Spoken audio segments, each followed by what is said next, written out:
Arratsaldeon, mila esker etortzeagatik. Hoy tenemos a Iker Ortiz de Zárate Ibáñez. Recuerdo la primera vez que me encontré con Iker. Tengo aquí la fecha apuntada, 1996. Venía con un proyecto entre manos al Palacio de Viasuso, con un proyecto que ya estaba para ensayar y para estrenar. Y recuerdo que además su propuesta era muy clara. Había escrito una obra femenina y libertaria y la quería hacer en el Teatro Principal Antzoquia. Y la obra, no quiero dudar en el título, pero por si acaso, Las azarosas andanzas de dos pícaras pellejas. Y casualidades de la vida, hace poco, metiéndome un poco en Internet, he visto que la obra se sigue representando no por Iker y su gente, sino por otras compañías que el texto les pareció muy interesante, les sigue pareciendo muy interesante porque era de Iker. Tampoco puedo olvidarme de un trabajo que hizo en la Casa del Cordón con todos los espectadores a un aliento suyo, donde notábamos absolutamente todo. Y era un monólogo sobre Oscar Wilde. Él hacía ese personaje, atormentado, de profundis, creo recordar, y un trabajo que a mí por lo menos me sobrecogió. ¿De qué manera? Iker estaba apostando por Vitoria-Gasteiz, estaba apostando por su ciudad, una ciudad que desconocíamos ese bagaje impresionante que traía detrás, y lo quería poner al servicio de la ciudad, de todos nosotros y nosotras.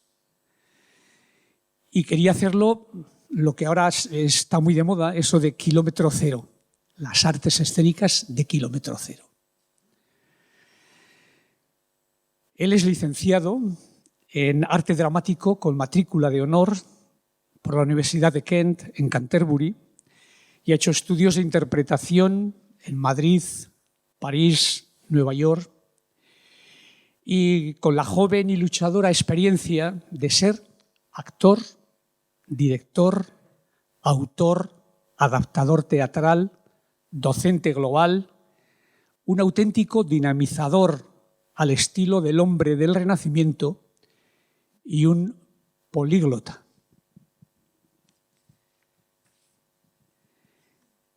Y la apuesta por la ciudad, él la quiere ampliar en 2005 con ese proyecto loco, no visto, con ese espacio tan cercano en el centro del casco medieval, en la calle Pintorería, lo que él en un momento ha llamado Laboratorio de Arte Dramático Ortzai. Hoy en el encuentro que tiene con nosotros lo ha titulado La fábrica de teatro de Vitoria-Gasteiz, y del que habla mucha gente. El otro día, en la calle San Antonio, me encontré casualmente con una actriz que a mí, haga lo que haga, me parece que está siempre por encima de lo que se le puede pedir a una persona que encima, como parece que es de Vitoria, pues parece que pasa desapercibida. Y es una grandísima actriz que a mí por lo menos me emociona siempre. Y es Patricia López Arnaiz. Nos puede sonar a unos mucho, a otros poco, pero desde luego tiene un Goya, Forqué, El Feroz, es multipremiada. Yo no la conocía, nada más que de verla en películas, en televisión, y me quise parar, le dije, ¿eres Patricia? Y me dijo, sí. Te quiero dar las gracias, primero, por transmitirnos y emocionarnos como lo haces. Luego, darte las gracias porque siempre que te entrevistan, siempre que hablas de Vitoria-Gasteiz, de este territorio histórico, hablas de Ortzai, donde te formaste, y hablas con auténtica pasión de Iker Ortiz de Zárate Ibáñez. Y se quedó como muy perpleja, pero yo, desde luego, alguien no tiene que decir que los gasteiztarras somos fríos. Por lo menos yo me acerqué y le di las gracias. No la conocía de nada, solamente de verla.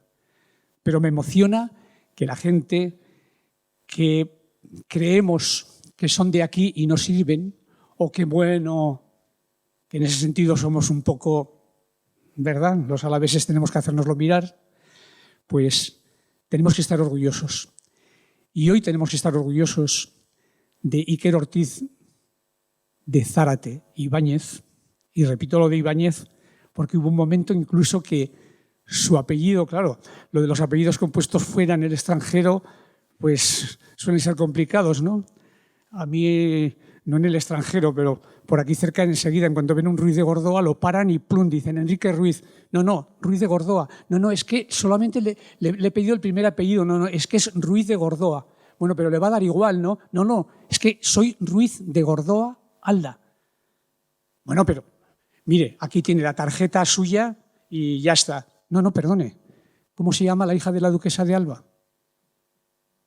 Martínez de Irujo se apellida. Ruiz de Gordoa. ¡Ah, nobles! Los alaveses todos.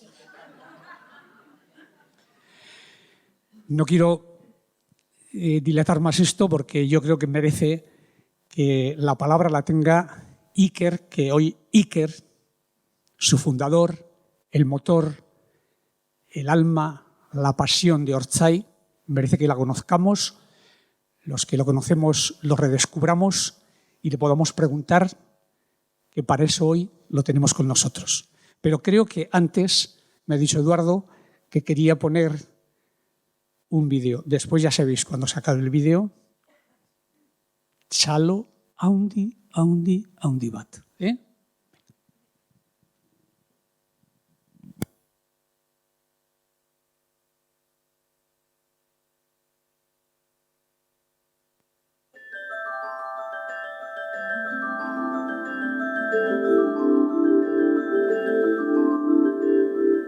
Ortzai fue la primera iniciativa privada teatral en abrir un centro formativo y de producción artística en Vitoria hace ya casi 20 años. Un hito en una ciudad que, a pesar de su gusto por el teatro, no había visto antes el desembarco de un proyecto así. Un proyecto no del todo comprendido e incluso cuestionado, que la ciudad abrazó, sin embargo, con indiscutible cariño, como referente de su vida artística y cultural. Todavía había de transcurrir casi una década hasta que otras iniciativas escénicas de distinta índole se arriesgaran a instalarse en la ciudad ya sobre la senda abierta por Ortzai y desterrado el temor a algo que parecía, y ciertamente era arriesgado, y hasta la apertura de Ortzai, inédito en Vitoria. Con la ilusión de traer a su ciudad natal lo aprendido con algunos de los mejores maestros de la interpretación a nivel mundial y tras haber protagonizado distintas producciones de cine y televisión en Reino Unido, Iker Ortiz de Zárate, con el apoyo de la actriz Teresa Ibáñez, su madre e iniciadora de la saga, de Eduardo Suso, pilar del proyecto desde su creación, y de todo un equipo, o mejor una familia, como ellos se definen, que ha ido creciendo con los años, comenzó esta andadura en 2005 contra lo que habría aconsejado la prudencia y también, ¿por qué no decirlo?, con la oposición de algunas voluntades. Desde entonces, Ortzai ha seguido adelante con un enorme esfuerzo, un gran sacrificio y una constante exigencia de excelencia en la amplitud de géneros que la compañía ha abordado con éxito, desde la ópera al cabaret, pasando por la alta comedia, la tragedia, el drama o el teatro familiar. En estos años, Orchay ha visto salir de su seno nombres destacados del teatro, del musical y de la cinematografía española y ha llevado a cabo notables producciones escénicas, marco de aclamadas interpretaciones, consiguiendo ser una referencia más allá de la ciudad y el territorio, algo que hay que agradecer, en gran parte, a la propia Vitoria y al calor dispensado al proyecto por la ciudadanía.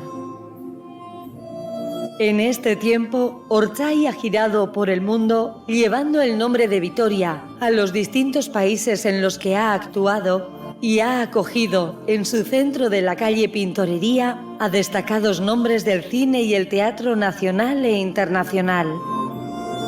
El gran José Carlos Plaza, 3 veces Premio Nacional de Teatro, entre otras muchas distinciones que avalan indiscutiblemente su trayectoria y sabiduría, escribió recientemente, en palabras textuales, que Orchay es un fenómeno social, no hay otras palabras para describirlo, que ojalá existiera en Madrid y otras mal llamadas grandes capitales, pues sin duda de ese modo nuestro país sería mejor.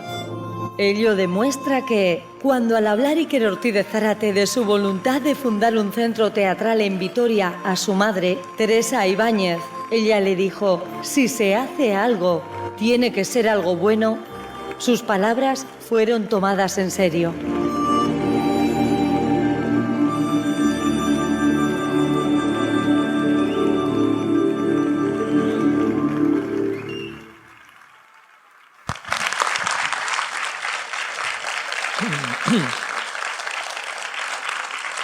Gracias.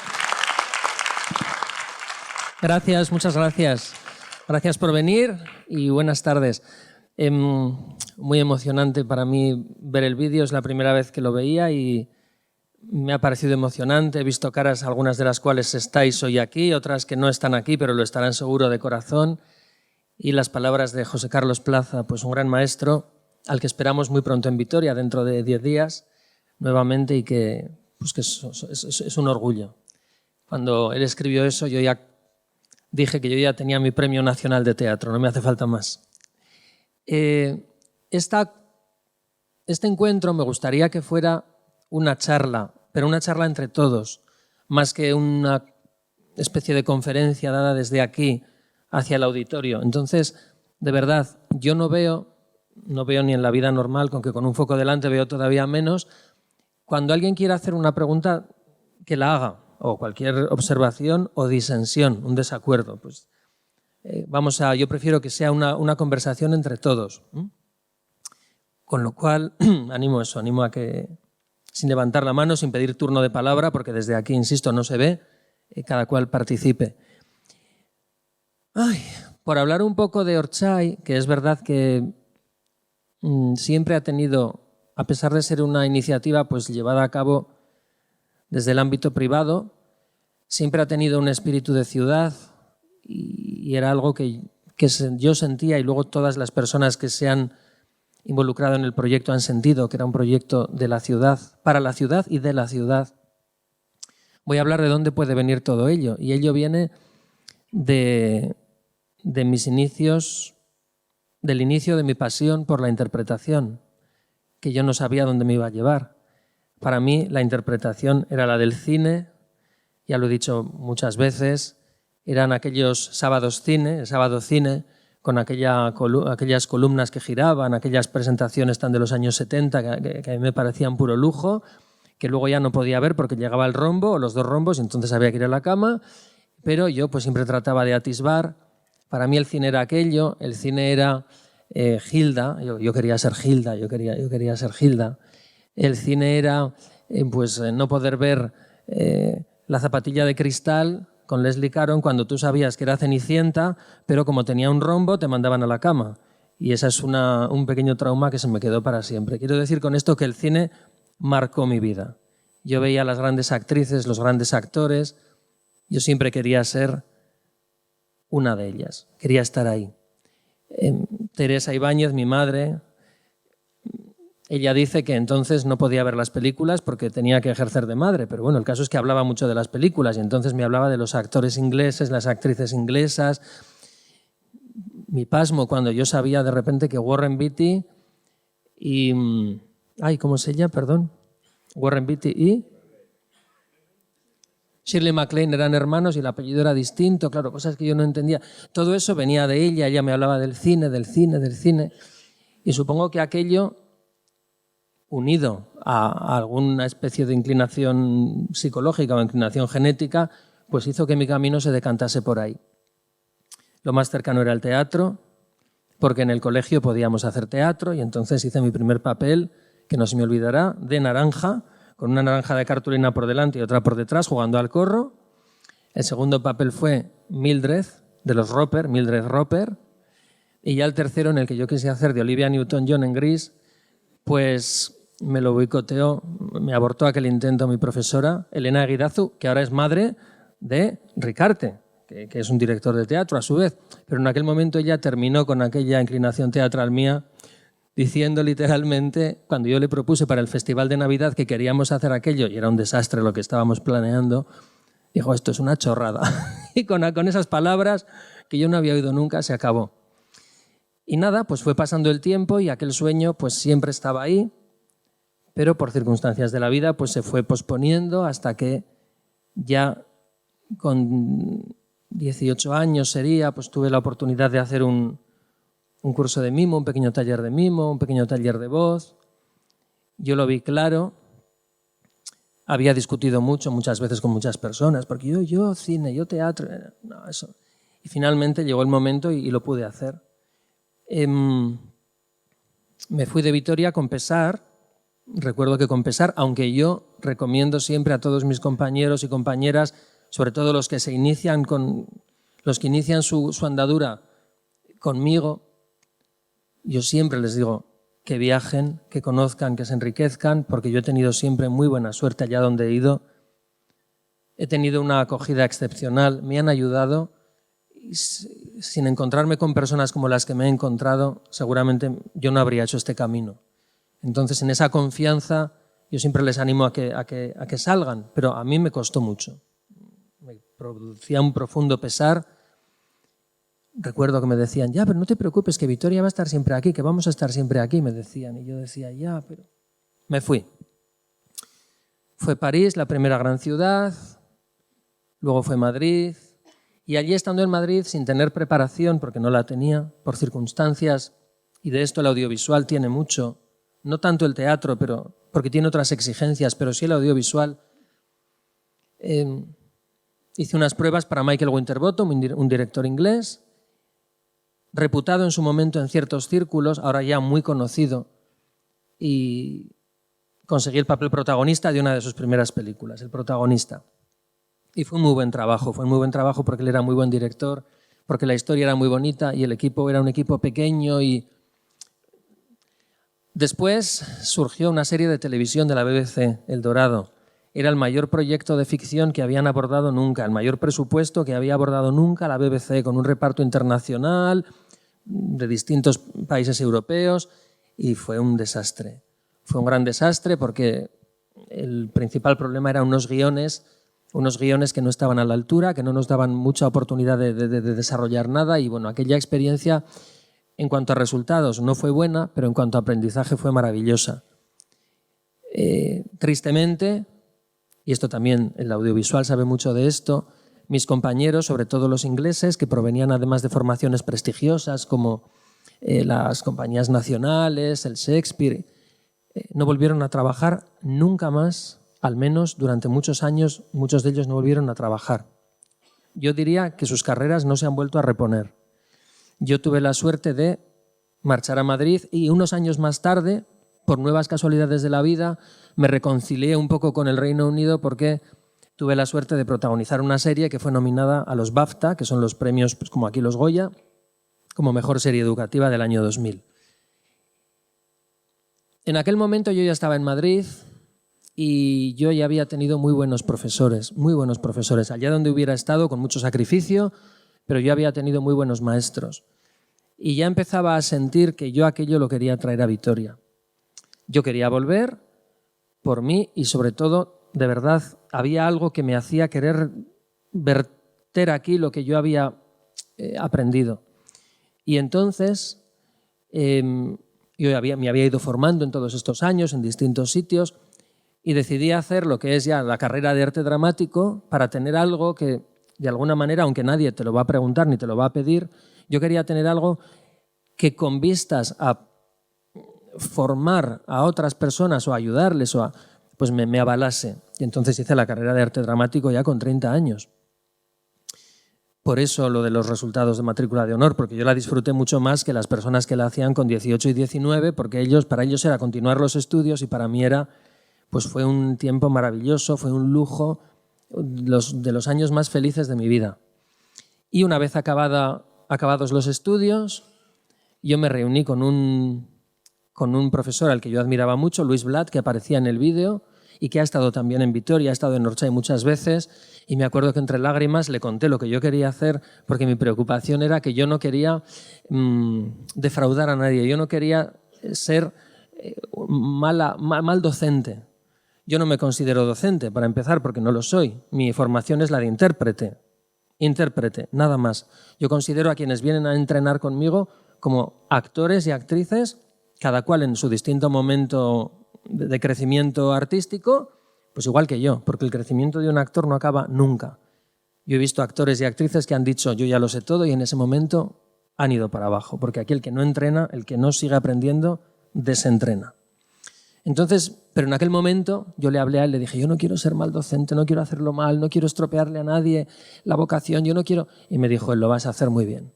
Y él fue un ánimo muy importante para venir, contarle el proyecto a Teresa, a mi madre, y claro, hace 20 años Vitoria no era la de hoy, porque el mundo ha cambiado mucho. Y yo pensé que esa propuesta, como ha dicho Enrique, loca, de rehipotecar tu casa para poder abrir un sitio dedicado al teatro cuando había centros ya que tenían un nombre y una potencia, un tamaño, una dimensión, una trayectoria, llegar de nuevas, es verdad que era una cosa loca, pero yo lo quería hacer. Y como proyecto pequeñito, yo nunca pensé que Orchay iba a tener al final la dimensión que ha tenido. No lo pensé jamás. Cuando se lo conté, ella me dijo, estábamos a punto de ver una película en el cine, en los antiguos Miqueldi que estaban en el portal de Legutiano, que hoy no existen. Y estábamos allí y le dije, pues quiero hacer esto. Y dije, bueno, grito en el cielo, ahora viene el grito en el cielo y sé prudente, la prudencia, la prudencia, la prudencia. Y no, me dijo literalmente, si se hace algo tiene que ser algo bueno. Y en ese empeño seguimos, en el empeño, 20 años después. A veces se consigue, otras veces no se consigue. Como yo creo que lo importante es el esfuerzo mantenido en una trayectoria, yo el balance creo que es muy positivo. Y esa es un poco la historia de cómo nace Orchay. Nace en un antiguo garaje, prácticamente, realmente en condiciones de prevertedero, en la calle Pintorería, donde había un pobre perro atado de noche y de día, un mal desagüe, unos olores tremendos. Era un lugar realmente duro, pero era el único en el corazón de la ciudad, y eso sí queríamos, que estuviera en el corazón de la ciudad, con unas dimensiones adecuadas para un proyecto así. Y con pilares que no fueran de madera, porque claro, la parte vieja, el problema que tiene es que los pilares son de madera, con lo cual están muy juntos y para hacer teatro no hay espacios diáfanos. Entramos allí con mucha inconsciencia, yo no sé si... inconsciencia, creo que con inconsciencia de la que se venía encima y de lo que íbamos a tener que pelear y seguimos teniendo que pelear, de lo duro que iba a ser a todos los niveles, durísimo. Y entramos allí y empezamos con nuestras propias manos y un poco de obra a decentar aquello y poco a poco se convirtió pues en ese rinconcito que se veía en el vídeo y que a mí me ha emocionado ver, donde se ve el amor al arte y el amor al teatro en cada rincón. Y si no se ve más es por las limitaciones. Pero realmente el cambio de lo que era a lo que es hoy refleja no solo el cambio físico del local, sino el trabajo que se ha ido haciendo dentro. La aportación de todas las personas que han pasado por allí, todas. sin importar ni edad, ni experiencia previa, ni expectativas a futuro. Todas las personas han ido dejando su aportación y su granito de arena para que hoy Ortxai sea, creo que se puede decir, y gracias a ustedes, gracias a Vitoria, pues un pequeño referente artístico y cultural. Y en ese sentido yo tengo un gran agradecimiento a Vitoria, a las personas que están aquí en representación de toda la ciudad. Empezamos simplemente, en principio, con una línea, bueno, insisto en que decir formativa es una manera de hablar para entendernos. A mí no me gusta decir eso, no me gusta porque, como he dicho, yo no soy docente ni tengo herramientas docentes, ¿no? Yo tengo el conocimiento desde mi propia experiencia de mi trabajo interpretativo, el mío. Y cuando llegan actores y actrices, yo trato de entrenar con ellos, aprender con ellos y que ellos aprendan conmigo, no porque yo sepa más, sino porque yo sabré más de algunas cosas y ellos, sea cual sea su experiencia, van a saber más de otras. Y eso es así, es una simbiosis que a mí me encanta mantener. Y empezamos simplemente con eso, con esa especie de trabajo interpretativo, de aprendizaje, de entrenamiento. Poco a poco empezamos a ver que había posibilidad de producir, de tener una producción artística propia, de llevar obras, pues como ha dicho Enrique en este caso, al Principal, se llevaron algunas. El riesgo también era grande porque el alquiler del Teatro Principal es una cosa muy seria y ahora ya no sé cómo será. En su momento era muy seria porque Ortxai se abre tal que así, no con llave, sino con una mano delante y otra detrás. Así, mano delante y mano detrás y abracadabra, y se abre Ortxai. Entonces, ir al Principal siempre ha sido una locura. Y bueno, pues se hizo unas pocas veces y poco a poco trabajamos aquí en Dendaraba, a puertas abiertas, y empezamos a ver que había una línea de trabajo que no se había explotado así o nunca o no demasiado, que era el público intergeneracional, el público familiar. Había especializaciones en público infantil, algo para lo que yo tampoco creo tener herramientas, porque aquí está Teo, un joven actor de 12 años que ya ve que no tengo herramientas ni para hacer obras infantiles ni para centrarlos en los talleres. O sea, yo con los niños no puedo, ¿verdad, Teo? No puedo, o sea, ellos lo saben, no puedo. Y entonces dijimos, no vamos a hacer teatro infantil porque no puedo, pero vamos a hacer teatro intergeneracional. Un teatro dirigido en la misma obra tanto al público muy infantil como al público adulto. Y empezamos a adoptar el género anglosajón de las pantomimas. La primera la estrenamos aquí, en esta sala, Cenicienta, en el año 2008. 2008 sería.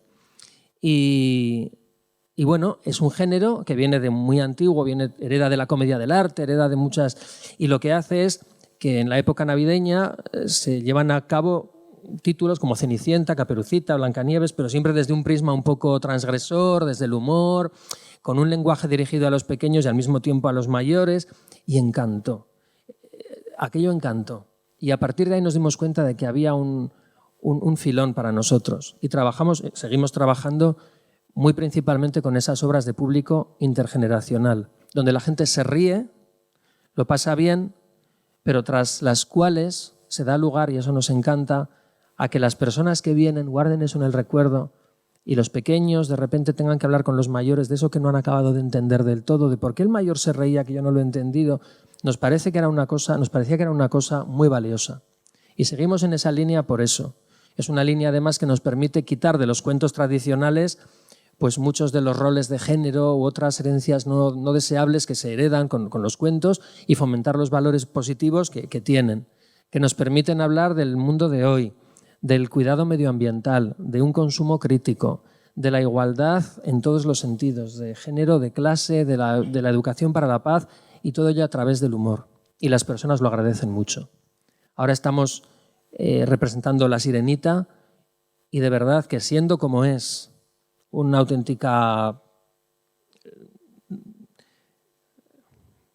locura, dicen por aquí, yo no quiero decir sin sustancialidad porque no lo es, pero viéndolo yo diría que tiene un poquito de eso, en algo se parece a una insustancialidad, pero es muy emocionante ver a las personas salir, y esto lo hemos notado mucho desde la pandemia, y decirnos, y algunas con emoción a la salida, con los ojos llorosos, gracias porque necesitamos esto. Y eso es muy emocionante para nosotros. Es la responsabilidad del teatro que yo trato de transmitir a quienes están conmigo. Siempre les digo, el teatro hay que hacerlo bien. Y no son palabras, hay que hacerlo bien, porque tú nunca sabes si va a haber alguien en la sala que acude al teatro por primera vez en su vida. Y si tú haces algo mal, esa persona puede pensar que el teatro es eso y no volver. Y no sabes si alguna de las personas que vienen hoy al teatro van a ver una función, porque a todos nos toca, por última vez en su vida. Y esa responsabilidad es grande.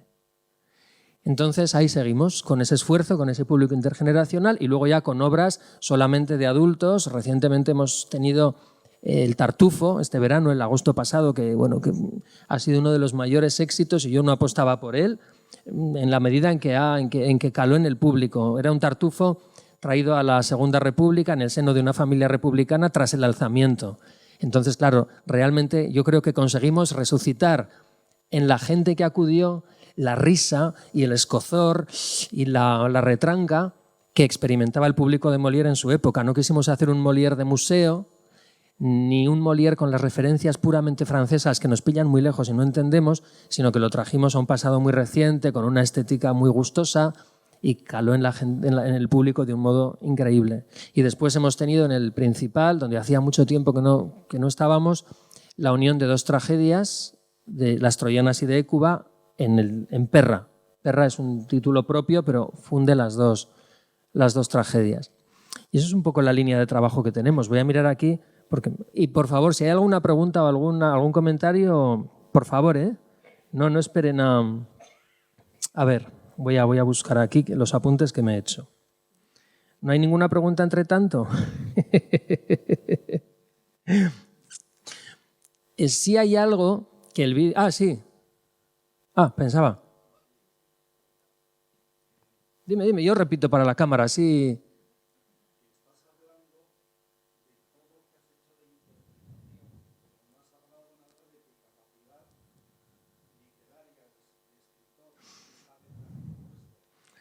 A ver, la pregunta es que estoy hablando del aspecto interpretativo y que no he hablado de la capacidad de escribir.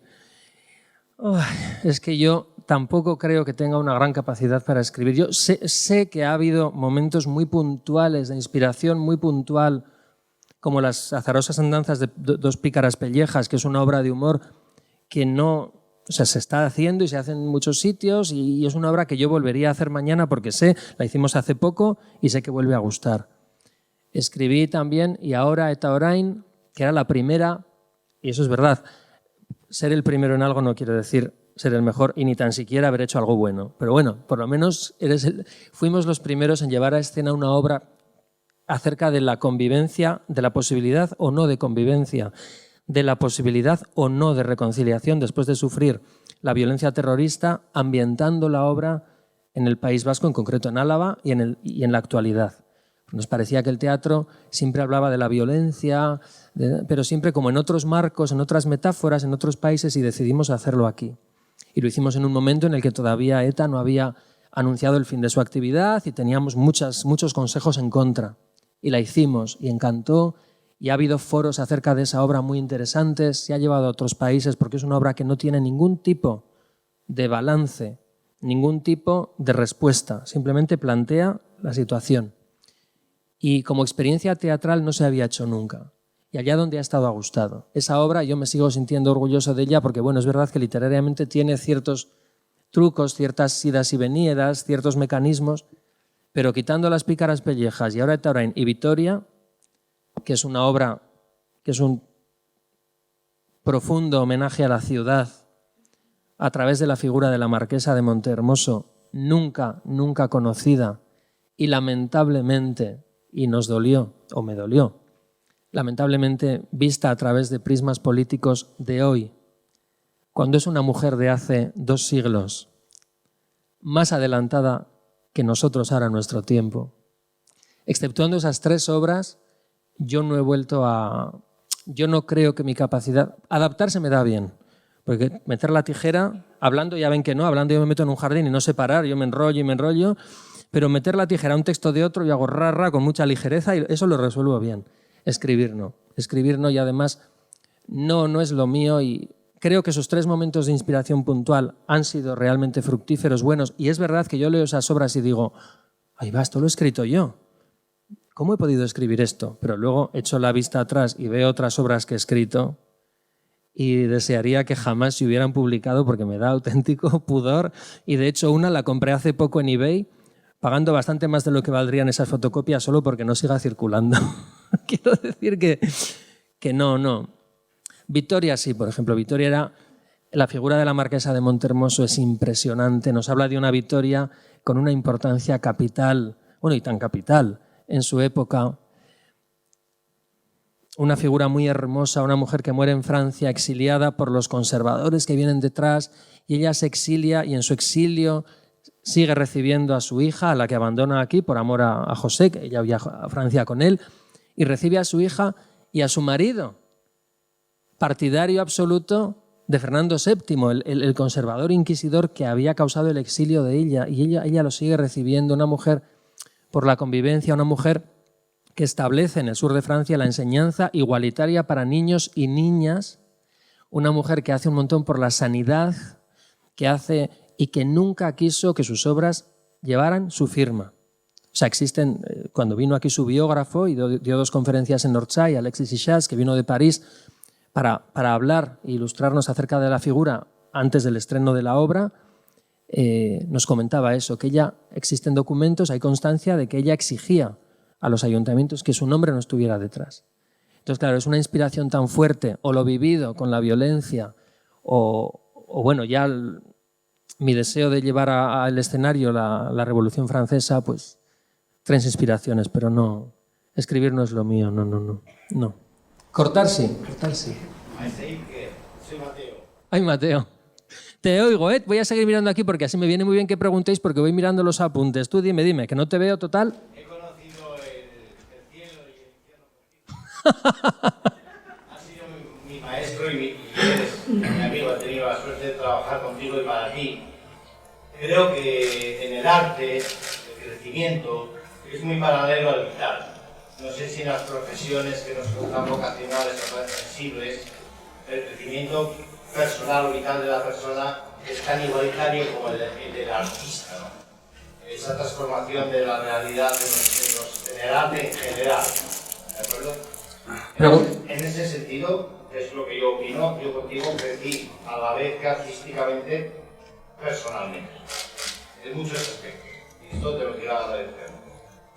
Dice Mate... Quería comentar en tu caso, vienes de la BBC, un coche que viene a recogerte al hotel, para llevarte a los estudios.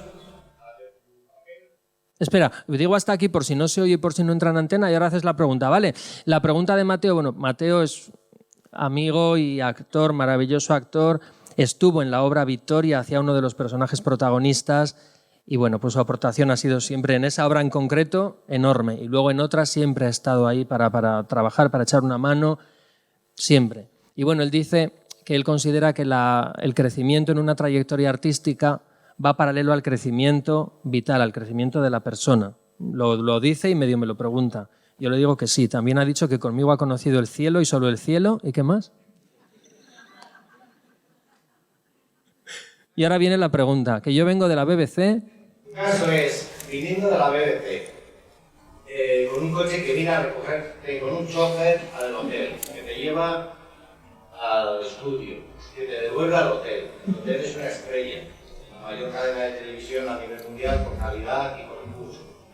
Según mi entender, pasas a ser secretario de Pedro Almodóvar, a ser sus 24 horas, 7 días. ¿Cómo te transforma eso? ¿Cómo vives esa, no sé si decir, bajada del cielo, supuesto? Porque también me comentaste una vez que si te hubieras quedado en ese cielo, probablemente hoy serías un juguete roto.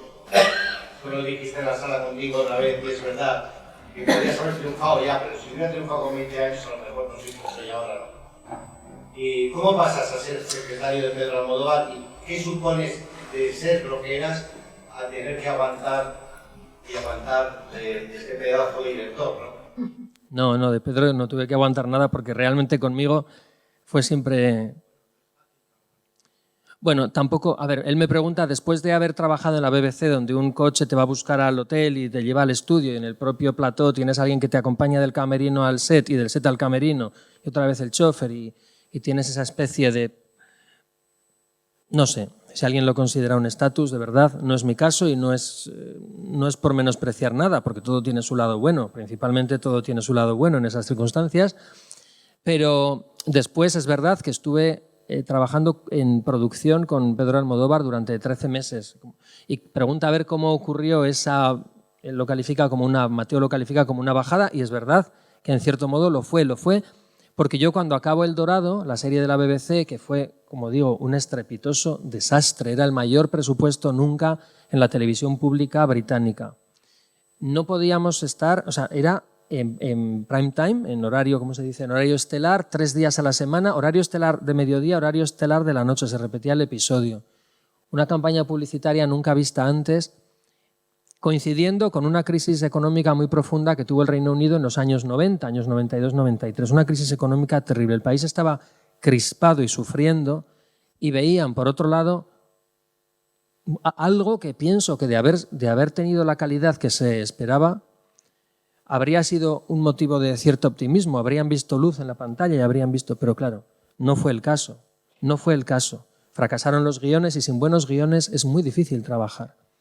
Entonces, y como digo, yo era de los intérpretes más jóvenes, pero había actrices y actores de grandísima reputación y trayectoria en Reino Unido, muy conocidos, que eran garantía de buen trabajo. Ellos ya eran garantía, los demás éramos una apuesta de la BBC, ellos eran garantía y no se pudo salvar aquello. Entonces, claro, la gente y los medios hicieron una campaña terrible contra la serie, no le dieron ni siquiera, y eso también es verdad, la oportunidad de despegar. Y aguantamos lo que aguantamos, una primera temporada. El episodio que más audiencia tuvo, si algo me queda también a nivel de ego, fue el de mi muerte. El de mi muerte, porque dijeron, bueno, ya llevaron la serie al Parlamento británico. Salimos en mi única portada que yo tenga guardada en un periódico inglés, en el Evening Standard. Yo cuando la vi, una foto que me vi, dijo, ¡ay, pero qué bien he salido! Pero qué foto me han hecho. Me sacaron que parecía, bueno... Y debajo pone, pues eso, la serie llevada al Parlamento, cortada, con no sé cuántos millones de libras Bueno, claro, era un titular tremendo y justamente escogieron mi foto. Entonces, dijo, la nueva productora que entró, porque las productoras originales se fueron marchando, entró una y dijo, bueno, vamos a intentar algo, vamos a intentar meter revulsivos en la trama a ver si a la desesperada salvamos la serie. Y dijeron, bueno, pues vamos a... quitaron, hubo una primera, yo no sé cómo calificar aquello, limpia de actores y quitaron a todos los actores de golpe pues que consideraban que sus personajes no funcionaban. Y fue dramático y traumático para todos porque convivíamos las 24 horas del día y se los llevaron de un día para otro, pero así, de un día para otro. Intentamos aguantar y nada, el Parlamento dijo que aquello se cerraba y se cerraba. Y entonces... Esta mujer dijo, bueno, ya quedaban muy pocos episodios, habían pasado quedaban poquísimos, dijo, un último intento. Y entonces hay que matar a uno. Pues ahí fui. Y entonces ella planteó que como mi personaje trabajaba en la cocina de un restaurante, iba a haber una explosión de gas. Y claro, una de las actrices mayor de estas actrices británicas con clase y estilo, sin saber yo esto, se reunió con ellos y dijo, rotundamente no, hay que darle una muerte con dignidad, como los romanos. Y entonces hicieron que hubiera un escape de gas en la casa mientras yo me bañaba, entonces yo moría en la bañera. Entraba mi padre, me hacía un boca a boca que con sus pulmones, recuerdo aquel momento que lo hizo de verdad, y a mí a poco me estalla las fosas nasales, y fue el episodio más visto. Fue un pico de audiencia y después ya fue para abajo y se acabó. Entonces, como he dicho, se acabó aquello. Y no podíamos trabajar en Reino Unido, nos habíamos convertido todos en la cara del Dorado. A mí me pasó en Madrid, que hice tiempo después una audición Y me preguntaron de experiencia y y yo pues dije todo menos esa serie. Y al acabar me dejan hacer la prueba, la hago, y al acabar viene la directora y me dice: ¿por qué no me has dicho que has estado en esto? ¿Qué creías? ¿Que yo no lo sabía? Quiero decir que el panorama era ese. Entonces yo vuelvo a Madrid. Y además vuelvo a Madrid pensando, yo pensaba que la carrera de un actor era lógica. Yo pensaba, bueno, tú haces algo, te ven, pues te llaman para lo siguiente. Y te ven y te llaman para lo siguiente. Y te ven y te llaman para lo siguiente. Claro, yo no tenía representante, no tenía un solo contacto, no sabía cómo funcionaba la industria. Yo voy a Madrid, iba con un material, con VHS debajo del brazo, que en las agencias de Madrid en aquel momento me decían, pues es que no tenemos vídeo, es que aquí no hay... Y va pasando el tiempo y yo no encuentro trabajo. Claro, trabajé con Carlos Saura precisamente en dos pequeñas intervenciones, la primera más grande, la segunda me llama al de un año y me dice, ¿te gustaría? Y yo, sí. Bueno, cuando vi el guión ni siquiera aparecía mi nombre. Estuve 21 días con ellos en Murcia, pero no tenía ni una palabra que decir. Y claro, tenía que trabajar en algo, me ofrecieron entrar en El Deseo, en la productora de Pedro Almodóvar, llevando la prensa, actualizando el archivo de fotografía y el archivo de prensa. Me pareció precioso. En ese momento se dio de baja una secretaria de producción, él me estaba viendo por allí día sí día también, empezaron a hacer entrevistas sin que yo lo supiera y quedaba una candidata. Y cuando quedaba aquella candidata me dicen, oye, estamos pensando una cosa, ¿te gustaría quedarte? Y digo, pues bien, pues yo por mí sí. Y bueno, finalmente me eligieron a mí por un detalle tonto que voy a contar como de curiosidad. Por eso digo que a la chica les había gustado mucho. Pero en el último día, la última entrevista, pues según ella salía, tenía que darse una esquina y en la esquina allí estaba Pedro. Y entonces ella al irse, en vez de salir directa, le dijo, ¡hasta luego, Pedro!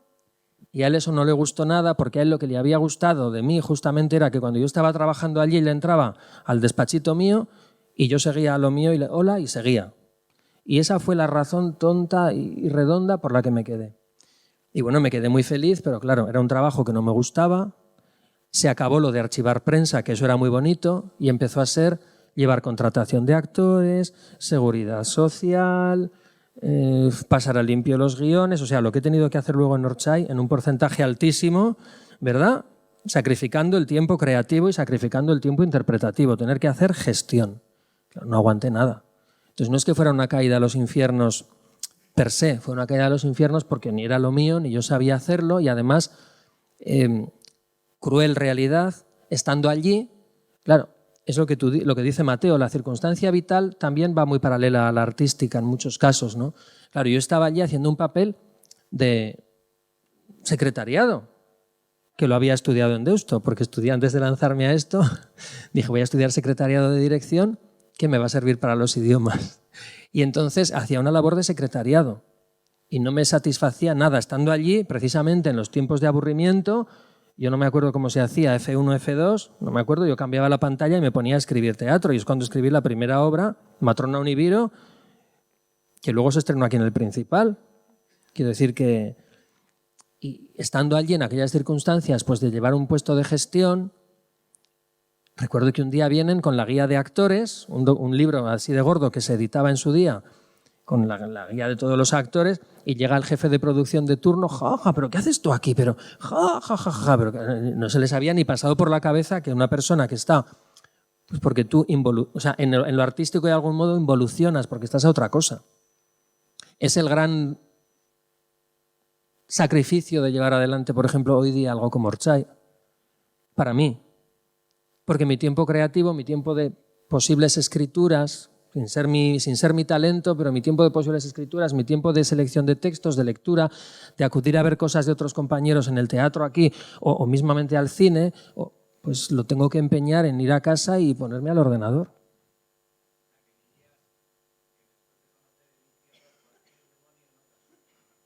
Después de conocer el infierno, cualquier demonio no me asusta. Bueno, no sé, en Orchay he conocido mucho infierno, ¿eh? Quiero decir que llevar adelante Orchay es tremendo y de verdad no es cosa mía. O sea, Orchay se ha hecho, yo estoy aquí porque fui la persona inconsciente que firmó y que hoy día lleva eso aquí en las espaldas, pero eso es un proyecto, gracias a Dios, la parte de infierno que puede tener llevar adelante una iniciativa así está muy compartida y muy soportada entre lo que es de verdad una familia. O sea, yo lo considero una familia. Entonces es un infierno muy compartido. No sé si lo de trabajar haciendo gestión de cine fue más infierno que esto. Yo creo que no, porque aquello yo acababa a las 7 de la tarde y me iba a casa. Y salvo alguna noche que tenía que ir a recoger algún guión a casa de Pedro y tomar 4 notas, lo demás yo tenía mi horario y no tenía responsabilidad. No, lo de volver a Vitoria nunca había estado lejos de mí. O sea, yo ya me fui con esa querencia. No es mío, ¿verdad? No. Yo ya me fui con esa querencia. Y luego estuve en muchos otros... Después de Madrid fue Nueva York y fue otra vez París y han sido muchas ciudades, pero yo siempre estaba con un ojo en Vitoria sin saber muy bien cómo. Fue enamorándome de mis profesores, sobre todo de mis profesores. Porque en ese sentido es verdad, y lo digo, no lo digo con orgullo, lo digo con gratitud hacia ellos. Yo he sido un alumno, creo, de 10, pero porque amaba a mis profesores. O sea, no había mérito, no era una actitud mía, no me costaba nada, no había ningún esfuerzo. Es que era un alumno de 10, era el alumno perfecto, yo creo que todo el mundo quiere tener, porque yo, cuando mis compañeros de clase me imitaban, atendiendo en clase, me imitaban así, siempre hacían esto. Y es verdad que yo he vivido así con mis profesores. Y alguna foto que tenía precisamente con Carlos Saura, en algún rodaje, me está dando instrucciones y yo estaba... Pero el gesto era sin querer, sin querer, porque yo no he sido pelota jamás, pero es que hacía esto. Porque los adoraba. Y entonces era eso lo que yo dije, esto en Vitoria, desde mi pequeña aportación, porque insisto en que yo no pensaba en que Orchay pudiera un día crecer hasta bueno, sigue siendo un proyecto humilde, ¿eh? O sea, que los que lo conocéis ya sabéis lo que es, y quienes no lo conocéis, es verdad que ahí se ha visto precioso, pero es una cajita de cerillas. Pero bueno, yo no pensaba ni siquiera que iba a llegar a ser eso. Nació en los Cines Florida, debajo, en una sala chiquitina que nos dejó Javier Echagüibel durante 2 años. El primero, gratuitamente, absolutamente gratuitamente. El segundo año nos dijo... Pues lógico, por las molestias de abrir y cerrar a distintas horas, porque a veces tenían que venir a abrir y cerrar, a veces, pues nos dijo, mira, de lo que saquéis, pues un tanto por ciento, ridículo era. Había 7 personas, una de ellas Patricia López Arnaiz, 7 personas. Y Javier Echagüibel jamás nos preguntó cuántas personas hay este mes para hacer el porcentaje. O sea, allí íbamos pues con 30 euros, con 25 y nació así. Y yo no pensé nunca, y a lo mejor si hubiera seguido así sin tener detrás esta responsabilidad, yo habría sido feliz también, ¿eh? Yo no pensé nunca en tener una sede propia como tal, mi proyecto era mucho más pequeño. Más pequeño. Pues a veces lo pequeño, que sea humilde, es lo más grande. Sí, yo creo que las personas que forman parte de Orchay, dice que lo humilde a veces es lo más grande. Pues sí, yo creo que las personas que forman parte de Orchay para mí son lo más grande. Creo que a eso se refería don Enrique cuando ha dicho que lo de los alaveses no lo tenemos que hacer de mirar, ¿no? Porque para mí, tanto tú como tu padre, tenías que tener un salón de arte. Bueno, más ella que yo. Dice que debería tener Teresa Ibáñez y yo, mi madre y yo, el nombre de algún salón de actos. Más ella que yo porque su trayectoria es más grande. Yo en cine y así apenas he hecho nada después de... Ella hace más. ¿Hay alguna pregunta o sigo mirando aquí? O desacuerdos. A mí me encantan los desacuerdos. Siempre lo digo también en el taller. Si alguien dice, no, esto no es así, fenomenal, porque así debatimos. Algo que he querido saber siempre desde que fui a ver a Antonio y Cleopatra. Ay, Antonio y Cleopatra. En el depósito de aguas. Creo que fue la primera obra que vi de Orchay y me gustó mucho, pero no se me olvidan en la vida. Porque estábamos distribuidos así, yo estaba sola. La señora habla, ella estaba sola en el depósito de aguas cuando hicimos Antonio y Cleopatra de Shakespeare en el año 2005. 2006 luego se haría tal vez en el depósito, pero ahí fue. Y ella es la primera cosa que vio de Orchay y le tocó estar sola por la distribución espacial que hubo allí. Sí, el marco impresionante. Sí, en el cesto estaba ella. Estaba ella en el cesto.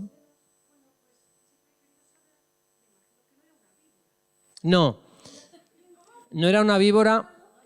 No era una víbora y yo me he arrepentido siempre mucho.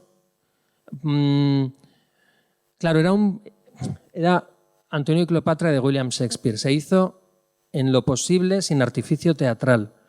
El vestuario no era directamente, en absoluto era realista, remitía en cierto modo a... No se utilizó ninguna escenografía más que la propia del depósito de aguas, que era maravillosa. Se había estrenado en el Principal y es verdad que allí Óscar Ruiz de Luzuriaga hizo una iluminación maravillosa, que yo no olvidaré jamás. Era como un mar de fondo, pero era simplemente aquello. En el espacio no había nada más que una silla de paja.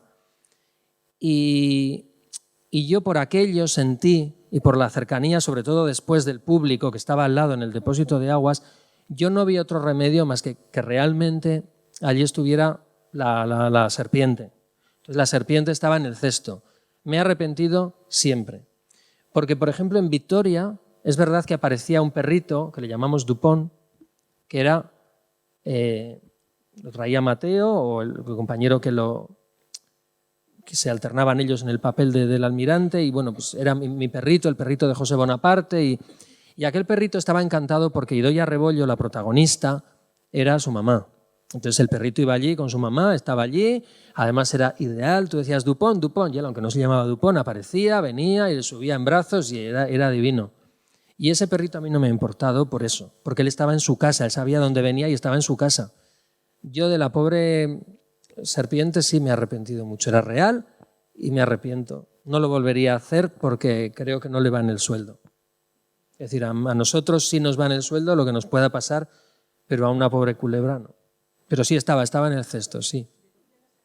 No, pues otra cosa que no volvería a hacer, claro, pues, de aquí, de un terrario de Vitoria, de un terrario. No sé si fue comprada y luego se devolvió al terrario porque yo no la podía tener ni la quería tener.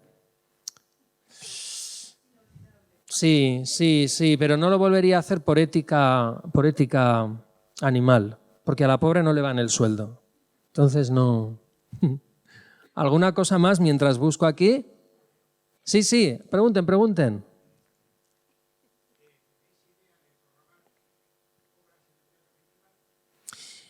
A mí me encantaría. Bueno, ahora ya no se va a poder porque enseguida empezarán las obras, en primavera yo creo, ya supongo que ya toda la programación de este año estará ya hecha y a mí me encantaría.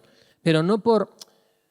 De verdad, para mí trabajar en un espacio como Orchay me supone a nivel interpretativo y a nivel mucho más riesgo que en un espacio grande donde la gente la tengo lejos, porque en un sitio pequeño, una vez que tú te has entrenado con el público aquí, a ese nivel puedes con todo. Pero es verdad que el teatro principal para mí es el teatro de mi infancia. Es que yo recuerdo cuando los domingos, recuerdo todavía un espectáculo que no sé cuál será, no me lo quito de la cabeza, era de la banda municipal, pero había algo como de danza, algo... O sea, yo me acuerdo de ir los domingos. Para mí era el espacio de mi infancia. Es verdad que luego yo he tenido muchas dificultades para programar ahí por distintas razones, pues porque hay programación muy grande, tú no tienes o sea, por lo que sea, no tienes hueco cuando tú quieres tenerlo y entonces ahora hacía muchos años que no íbamos y te vas enfriando porque de algún modo tu creatividad la aplicas al final en otro espacio que es que es Orchay. Pero a mí me encantaría. Perra se estrenó en el Teatro Principal con un gran inconveniente. Es verdad que se nos dejó una mañana para más o menos, pero la mañana de la que pudimos disponer para llevar un montaje como Perra, que yo no sé los actores y actrices que había, o sea, yo no sé los que había, 70. Pudimos disfrutar del espacio una mañana cuando todavía estábamos muy en los inicios del ensayo. Entonces, claro, llegar al Principal es al final llegar en el mismo día, tener que montar corriendo y con el aire aquí intentar hacer un pase rápido que al final no es un pase nunca, se convierte en un pase de luces muy precario y claro, llega el momento de estrenar Y en este caso había una serie de actores en escena y otra serie muy grande de actores en el patio. Coordinar todo aquello cuando ellos nunca han estado en la posición definitiva hasta 2 horas antes del espectáculo y las personas se despistan, es muy complicado. Entonces, a mí me encantaría ir. Me encantaría, y estrenar. Creo que tiene un calor especial estrenar en casa y estrenar en una sala así. Pero de verdad que, por ejemplo, para mí esta última experiencia con Perra ha sido muy gratificante. Tengo un orgullo enorme de esa experiencia, pero enorme.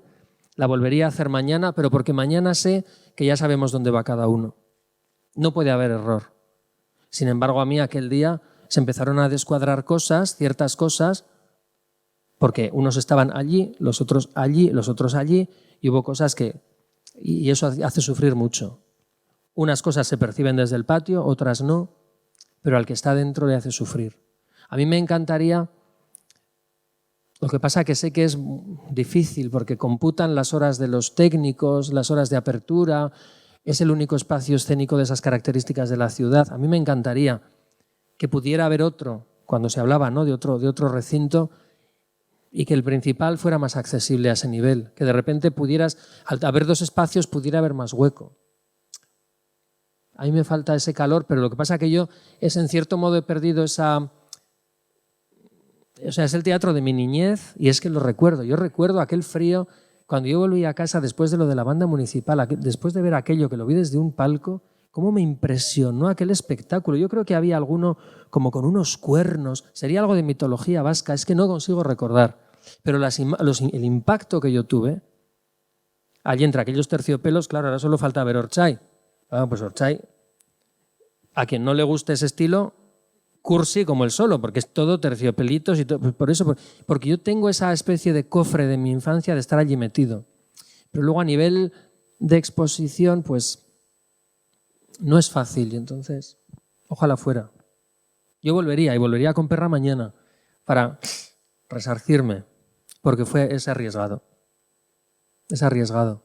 Normalmente siempre que se ha ido allí, siempre me ha pasado, siempre ha habido cosas de coordinación que, aparte somos un equipo muy pequeño.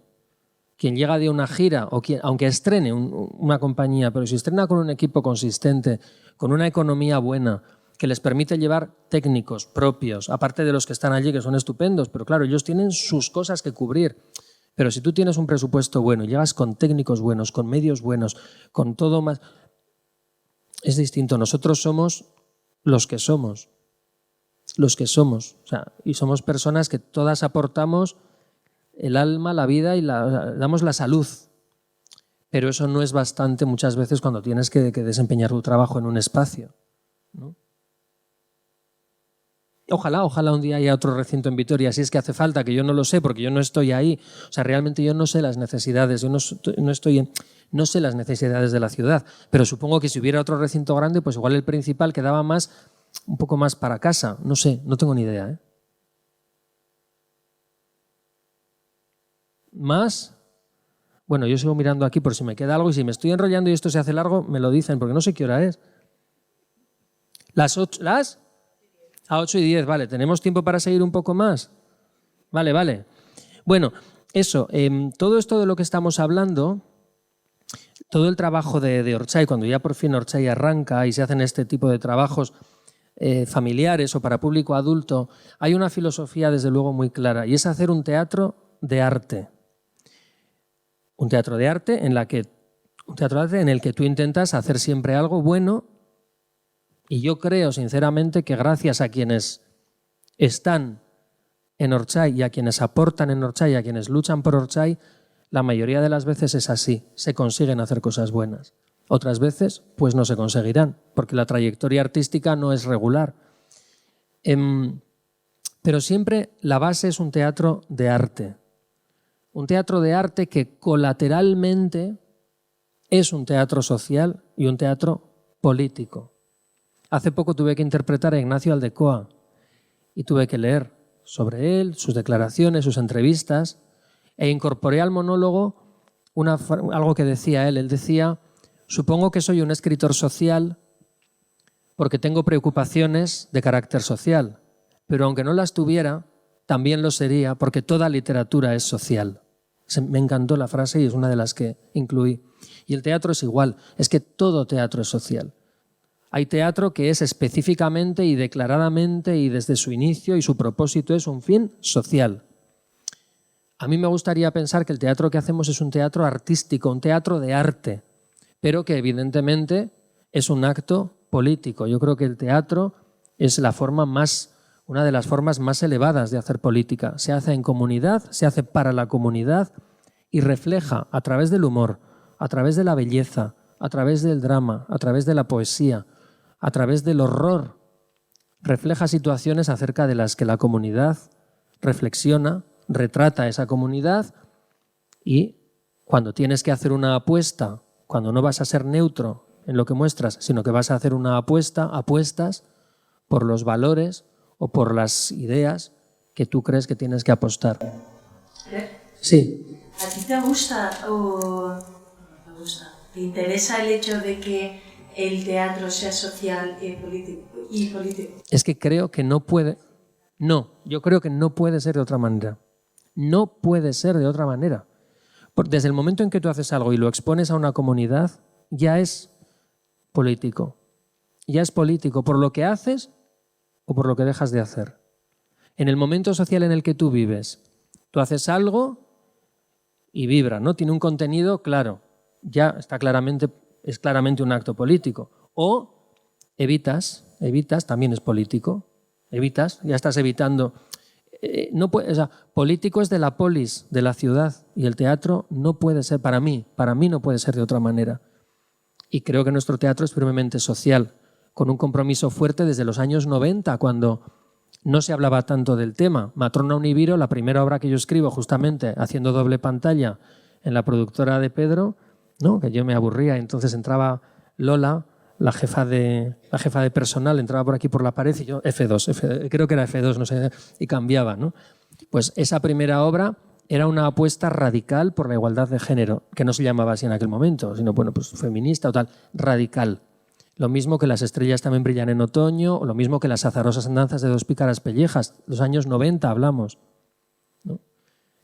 Cuando escribimos Y ahora eta orain, pues era una reflexión, sin dar dictamen ninguno, porque nadie puede, sobre lo que es la consecuencia de la violencia y la posibilidad de convivencia y de reconciliación después de ella en una sociedad. Cuando haces Perra, que son dos clásicos griegos unidos en uno, estás hablando lo mismo, es un grito por la igualdad de género, es un grito contra la guerra, escrito hace 2000 años, pero que tú actualizas, quieras o no, en el momento en que la pones en pie. Contra la brutalidad humana, es una muestra del horror de lo que es el mundo, de lo que era entonces y de lo que es hoy. Cuando haces Cándido de Voltaire, por la igualdad de todas las sociedades, de todos los ciudadanos, es que es inevitable que el teatro. Pero nuestro intento siempre es que sea un teatro de arte. Yo creo que en las imágenes que imagino que se estarán proyectando se habrá visto eso. Siempre hay un intento porque eso sea así. Y en la calidad de las interpretaciones. Siempre el intento es que sea un teatro de arte, no solamente un acto social o un acto político, porque para eso están las manifestaciones, los manifiestos. Hay muchas cosas que se pueden hacer. Yo creo que el teatro es más grande que eso. Más grande que eso, y parte esencial de él es eso también. No levanten la mano, pero es que yo no veo, no sé si se está rascando la cabeza, pobre. La veo así, digo, es que no, yo de aquí no veo. Pregunten, si tienen que preguntar.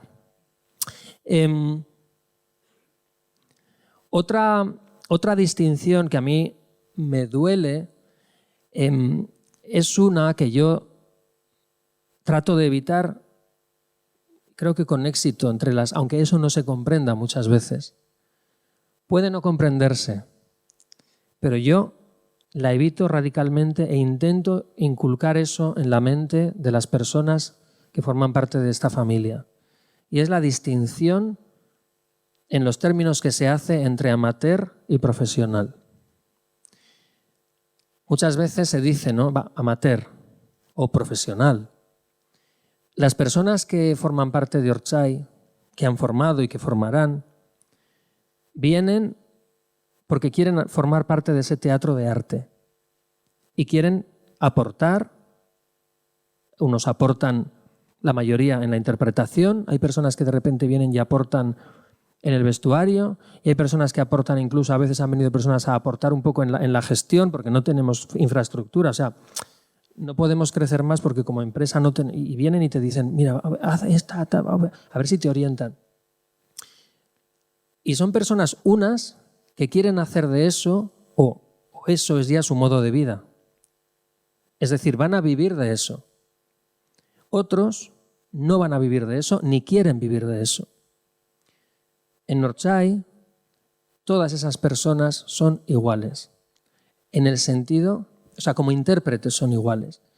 Porque yo creo que hay profesionales entendidos como aquellos que viven de esto, aquellos que vivimos de esto, que interpretativamente, e incluso, aunque esto no se valore mucho en el mundo de hoy, éticamente, hacen un peor trabajo que personas que lo hacen por amor al arte, amateurs. Y para mí esto es algo radical en Northside. Radical. A veces no se ha entendido, a veces esto yo diría que me ha podido costar un peaje en cuanto a prestigio, cuando eso no se ha comprendido, me ha podido costar un peaje, porque es verdad, las personas, sea cual sea su intención, vivir de ello o no vivir de ello, todas van teniendo un recorrido y suben a escena. Y la idea es que todas hagamos un buen trabajo, pero estamos en distintos momentos y a veces eso me ha valido un poco y no me ha importado correr con ese riesgo, aunque ha supuesto un buen peaje a muchos niveles, un buen peaje, y se ha utilizado también, vamos a decir las cosas, se ha utilizado en contra. Me ha costado un peaje de la etiqueta de amateur. Bueno, yo no soy amateur y me encantaría serlo. O sea, a mí ahora me encantaría una buena lotería, y hacer esto como amateur, sin las responsabilidades profesionales que yo tengo. Porque creo que el amateur es aquel que lo hace porque quiere y puede hacer un trabajo artístico tan bueno o mejor que muchos profesionales. Y lo estamos viendo todos los días en las pantallas de televisión. Hay actores profesionales muy buenos y actores profesionales muy malos. Y hay amateurs muy buenos y amateurs muy malos. En cuanto a eso, por ejemplo, ahora cuando hemos hecho Perra, que ha sido un montaje en el que había una serie de actores entrenados con un entrenamiento en escena, y un montón de actores que vinieron y actrices que vinieron de manera voluntaria y que estaban distribuidos por el teatro. Y esas personas no estaban entrenadas. Eran personas que no estaban entrenadas. Pudieron acudir a los ensayos en la medida en que pudieron. Por cierto, a mí me encantó porque yo me sentía como en Vitoria en los años 80 y años... Era como ese espíritu que había más fuerte, ese espíritu coralista que había, los coros, había más actividad comunitaria, era más, en ese sentido yo creo que Vitoria era más ciudad. Hace 30 años que ahora, era más pequeña, seguro sería más pueblo, igual nos parecía más ciudad porque no habíamos salido del cascarón, pero creo que sí había algo mucho más comunitario, mucho más de ciudad, mucho más de Vitoria, ¿no? Y se reflejaba en eso, coros, actividad teatral. Había algo, eso yo creo que latía, se veía en la ciudad y se está perdiendo. Con Perra yo he tenido esa experiencia, dura como ha sido para mí porque ha sido un montaje tremendo, pero para mí era maravilloso ver esas personas que venían voluntariamente haciendo equilibrios con su trabajo, con su familia, y venían a darlo todo para converger luego en un solo día en el teatro principal a riesgo de lo que pudiera pasar, pero poniendo todo su... ¿no? Pues yo recuerdo, en algún momento alguien dijo a los figurantes, dije, no, aquí no hay figurantes, aquí hay actores y actrices. Y desde el momento en que alguien se incorpora a un proyecto, es actor y es actriz en su momento formativo, en su momento personal, en su momento artístico, pero es actor y es actriz. Y eso es algo que también me conmueve mucho cuando veo a mis compañeros y cuando nos veo a todos. O bien en las tablas, o bien incluso cuando viene alguien como José Carlos Plaza, viene dentro de 2 semanas, maestro mío, y viene y nos imparte un taller y yo nos veo a todos, y nos veo frente a él, y nos veo a todos que nos temblamos. O sea, nos temblamos de cintura para arriba y de cintura para abajo, porque estamos todos diciendo... Pero me conmueve eso, que a la hora de salir a escena compartimos ese riesgo. O sea, quienes saben más y quienes tienen una trayectoria, quienes tienen un nombre, salen a escena con personas que están empezando, sin que a nadie le duelan prendas. Y todo es intentar complementar al otro y beneficiarse de lo que el otro aporta y enseñar al otro. Y eso para mí es precioso y fundamental y me conmueve. Me conmueve. Creo que en ese sentido Orchai sí es una buena plataforma para el teatro o para ciertas personas. Creo que en ese sentido es un éxito que hemos tenido. Un éxito de todos, e insisto que no es mío.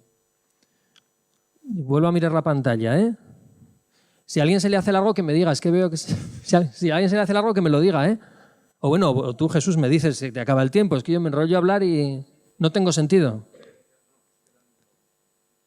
5 o 10 minutos. Si hay preguntas ahora, que si no luego no va a haber tiempo. Yo no quiero que te vayas esta tarde sin hacerte una pregunta. Has dicho que tú no te considerabas un docente. No. Y sin embargo yo creo que eres un magnífico docente porque eres un acompañante de actores y de actrices. Les ayudas, les acompañas. Yo creo que eso es ser docente. Pero la pregunta... Digo la primera parte para que entre en señal de cámara. Me dice Jesús que yo he dicho que no soy un docente y que él cree que sí porque el acompañamiento que haces con las personas, intentar sacarles lo mejor y estar con ellas, y que él cree que eso es un docente. Te digo porque... Y va la pregunta. Es una preocupación más que una pregunta. Y ahora viene la pregunta, que es una preocupación. Yo comienzo como maestro. En el año 80 en un colegio de Vitoria que en su currículum había un grupo de teatro dirigido por Quintero Samaniego. Él estaba como profesor en el Colegio Samaniego en los años 80, comienza su andadura como profesor y había allí un grupo de teatro muy conocido que dirigía Enrique. Había también formación musical. Había formación musical, había mucha actividad artística. Era un centro que apostaba por esa formación integral. Se apostaba por esa formación integral. ¿Cuántos chavales, chavalas, jóvenes, adolescentes recuperaron su vida, recuperaron todo a través? Muchas personas, eso se sabe en Vitoria, que hubo muchas personas que encontraron allí una motivación vital a través de las artes. ¿Cuántas? Observo con preocupación y con tristeza que hoy, en 2023, cuando nuestro currículum educativo tiene distintas competencias. Y ahora observa con mucha preocupación que llega 2023 y en el currículum educativo que tiene tantas competencias... Y la pregunta cuando... Observo con preocupación que la propia sociedad, las familias, valoran las competencias matemáticas, las lingüísticas... ¡Ay, qué dolor! Claro, él ve que las competencias que se aprecian, incluso por las familias, son las científicas, las tecnológicas, las matemáticas, y sin embargo... La competencia artística, la competencia dramática, la competencia... La artística, la musical, la dramática, pues... Esto te llega... Me pregunta si yo lo he percibido. Claro. A ver, yo tengo la suerte... o en Orchai todos tenemos la suerte de que los niños y niñas que llegan, en ese sentido, ya llegan, o sea, ya son ellos, son como nuestros mirlos blancos, ¿no? Decimos, aquí, porque son niños que ya son fáciles en ese sentido, porque ya vienen, pues ya vienen con esa inclinación. No son niños que van al colegio porque hay que ir y entonces es que ya vienen. Entonces yo no tengo la misma percepción que pueda tener un profesor de un colegio. Es verdad que las familias en esto, cuando las personas quieren implicarse de verdad, cuando un niño, una niña o un adolescente quiere llegar a algo artístico, en el teatro, creo que en el teatro es donde más fundamental, pero creo que tan fundamental como en el teatro, un poco por las particularidades que tiene el teatro, ¿eh? Creo que es donde más falta hace, pero creo que otras disciplinas como la música o la danza son iguales. Las familias son el 80%. O sea, si la familia no está ahí, este camino no se sigue. Entonces, yo es verdad que las familias, bueno, yo he podido notar un menor porcentaje, he podido notar que incluso en un medio privilegiado como es un centro teatral,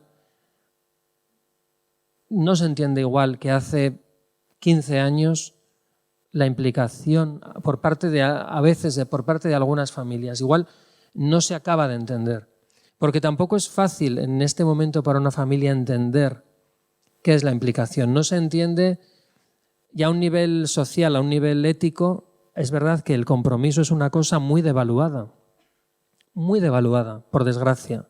Vamos a un mundo cada vez, por eso hablaba de que Vitoria me parecía más ciudad hace 20 años y 30 años. Hace 30 años me parecía más ciudad, porque había esa comunidad. Ahora cada vez lo hay menos. Entonces ya para empezar, lo colectivo, el compromiso está muy devaluado. Y el compromiso en el teatro, que tiene que ser un compromiso radical, como en toda actividad de grupo, pero es que en el teatro te falla el que hace el papel más pequeño y no, o sea, el compromiso que tiene que ser radical es especialmente difícil de mantener cuando hay fórmulas de éxito aparentemente fácil. Cuando todo es tan inmediato, cuando queremos la recompensa ya. O sea, yo hace poco, otra de las lindezas que a veces te llegan, una de las lindezas que me llegó hace escasas semanas fue que Ortzai era una secta. Le había llegado eso a una alumna, no sé si está aquí. ¿Estás aquí? Vale, como no está, puedo hablar con un poquito más de libertad. Una alumna con fantásticas posibilidades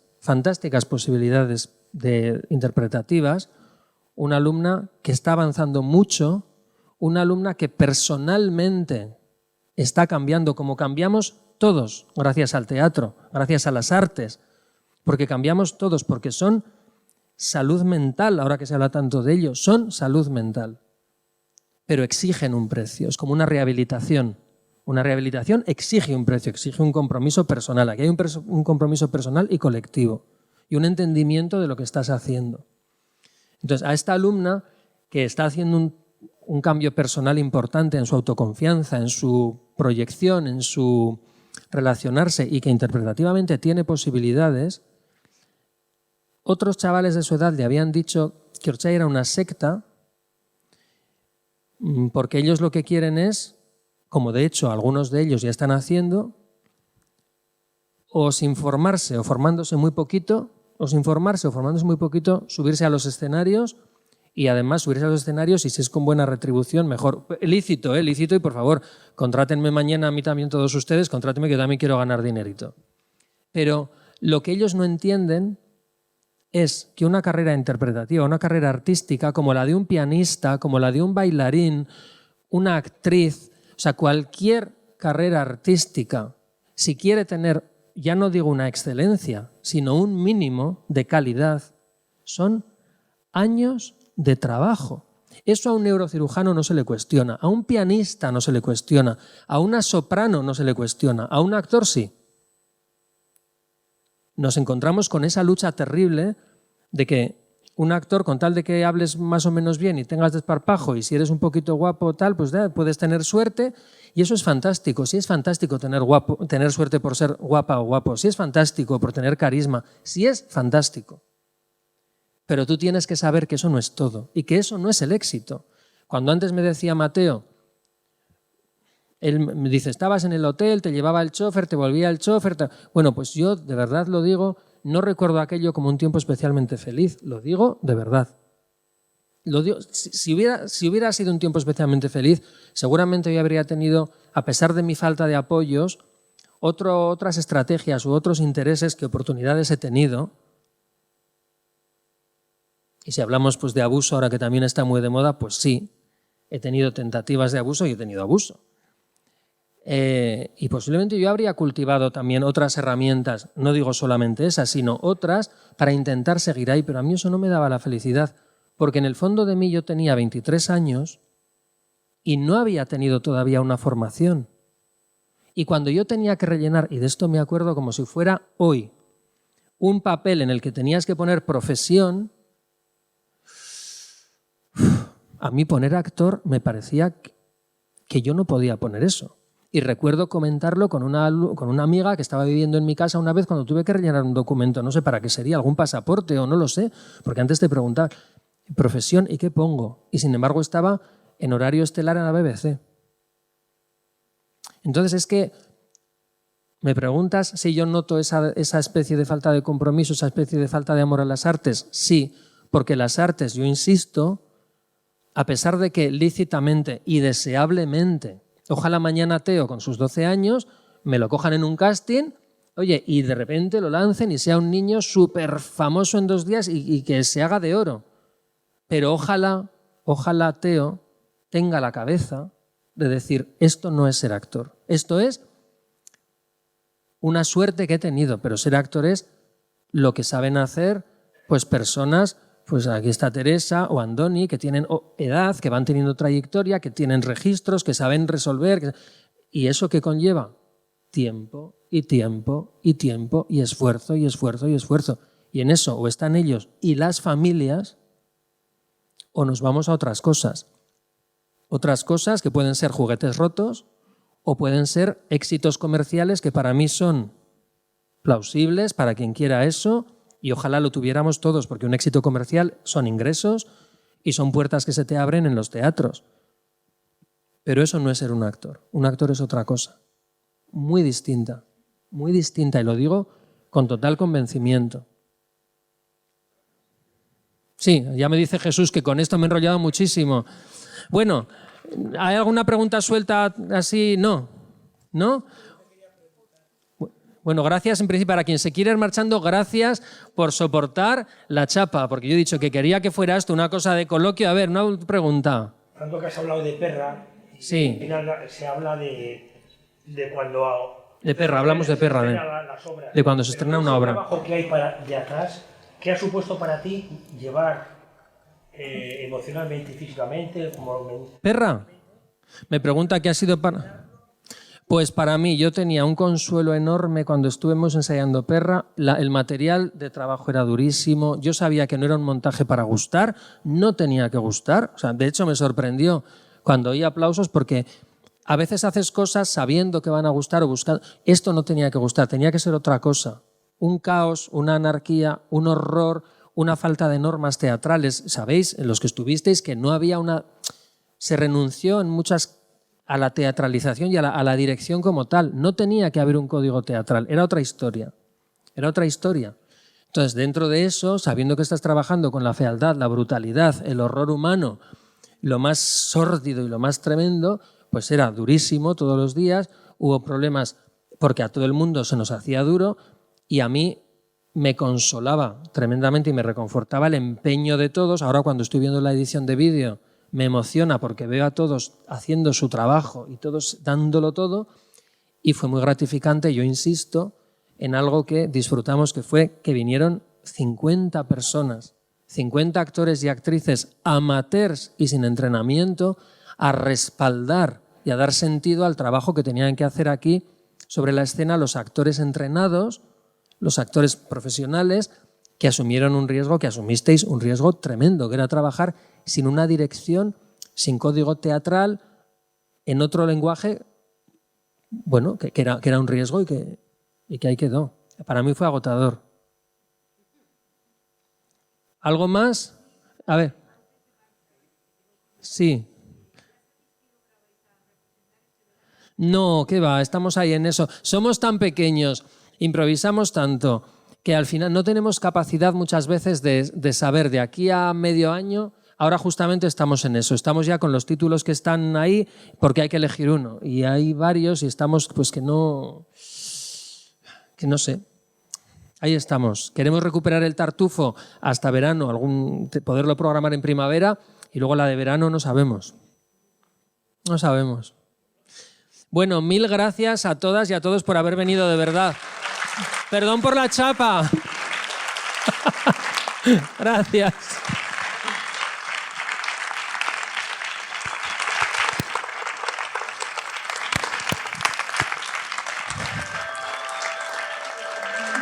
Gracias. Bueno. Vengan a Ortzai. Mila esker, baina, bueno, bukatu baino lehen, Enrique Ruidegordoa berriro, badauka sorpresatxo bat zuretzako. Enrique Ruidegordoa, de nuevo, quien te ha presentado, pues te va a dar la bienvenida a este club de Celedones de Oro. No lo sabía, yo no sabía que para dar la charla yo, de verdad. Hombre, me he no enterado puede aquí, ser, me lo ha dicho Julio, dice, y pues ahora ya entras. Ah, no. no Dice, ahora puede entras en el ser, club, digo yo. no puede ser de otra forma que con una estatuilla de Celedón. Y de paso comentarte ese espectáculo que vistes de la banda municipal con... pero que primero le voy a aclarar una cosa, que es el taller de danza Manuel Iradier con la banda municipal, y era un espectáculo que dirigía Félix González Petite. ¡Ah, qué fuerte! ¿Y tú te acuerdas de que era ese? Seguro de que era ese.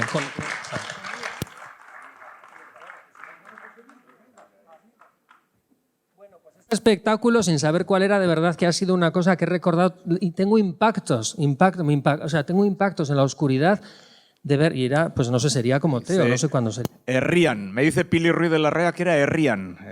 Impactos, o sea, tengo imágenes y el impacto de estar allí en la oscuridad y ver aquello, a mí aquello me impactó.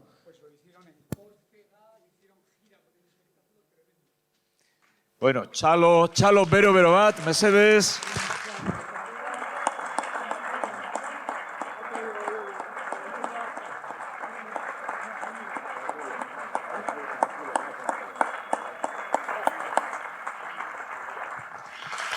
Aquí. Bueno, lagunok, mila esker, gurekin egoteagatik. Muchas gracias, amigos, amigas, por estar esta tarde aquí, y os emplazamos de nuevo el mes de marzo a la siguiente conferencia, que también va a ser magnífica como la de hoy, sin duda, con una persona también que creo que merecerá la pena escucharle, Moncho López de Ipiña. Os prometo que también será una conferencia magnífica. Agur, da ondo segi, ondo izan. Gracias, mil gracias a todos. Gracias.